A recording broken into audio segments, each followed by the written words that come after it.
Marine mammal strikes are a hot topic currently because of everything that's happening in the Vendee Globe. We've seen a number of strikes, in the Southern Ocean, which is a place where you might normally not expect to have them. It's been a competitive hindrance, certainly, to some of the folks in the race, and I think it's drawn attention to a subject that we here at 11th Hour Racing take very seriously. Taking a net positive approach, we really wanted to look at this issue and understand how can we influence this sector and leave it better for our presence. How can we use our presence on the ocean to share the story of ocean health, the importance of marine mammals and biodiversity in that space, and the fact that they influence the health globally of the oceans by their very movements, feeding habits, etc. How can we play our role as citizen scientists and share this information with the scientific community and the story with the wider public? Before long passages, we have a marine mammal briefing where we meet either with our sustainability team or relevant parties in the area that we'll be traversing to learn about marine protected areas, but also the migration patterns of whales and other species that we could encounter along the way. And it just makes us aware of what we could be seeing, and it's a healthy reminder that we're sharing the ocean. My name's Ann DeMonte. I am the director of the Audubon Society of Rhode Island's Nature Center and Aquarium in Bristol, Rhode Island. The Audubon Society of Rhode Island is part of a larger group called the North Atlantic Right Whale Consortium Group, which is a group of scientists from Florida all the way up into Canada that work to protect the endangered North Atlantic right whale. And I am part of the education committee. And about 5 years ago, the education committee started to reach out to recreational and professional sailors to try to form partnerships with sailors who are on the water and have eyes and ears on the water.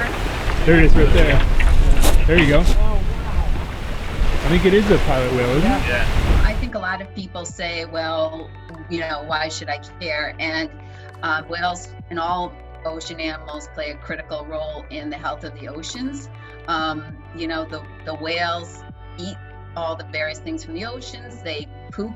That poop creates nitrogen and all kinds of other nutrients for the other animals in the ocean, and it creates this very important cycle for the health of the oceans. And the whales tend to be those top producers in that cycle of life. So when it's not only caring about the species themselves, but really it's about caring for that whole ocean ecosystem. Emily, here's a sunfish for you. Much closer.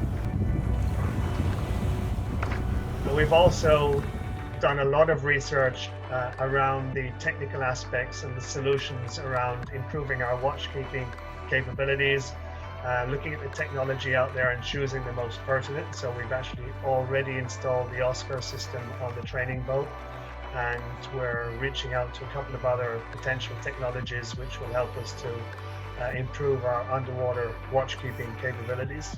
We're looking very carefully at the fleets out there at the moment. A lot of them have some pingers, some deterrent systems on board, as well as the Oscar, and we're trying to understand what we think works and what hasn't yet been proven. As sailors, we would never think of going out on the water without checking weather, knowing what hazards are out there, looking at charts, looking at maps, knowing our waypoints. So you shouldn't go out without knowing that the animals that you share the habitat with when you're out there. So just something to keep in mind.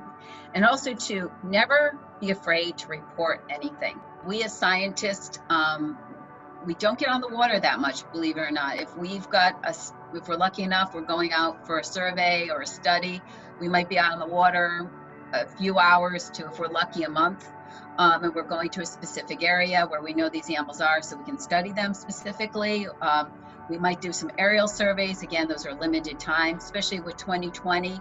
A lot of those surveys have been cut because of COVID. So sailors are on the water. You guys are living on the water. You're there, you know the habitats, you're seeing things. And if you can be our eyes and ears on the water, that is a tremendous help.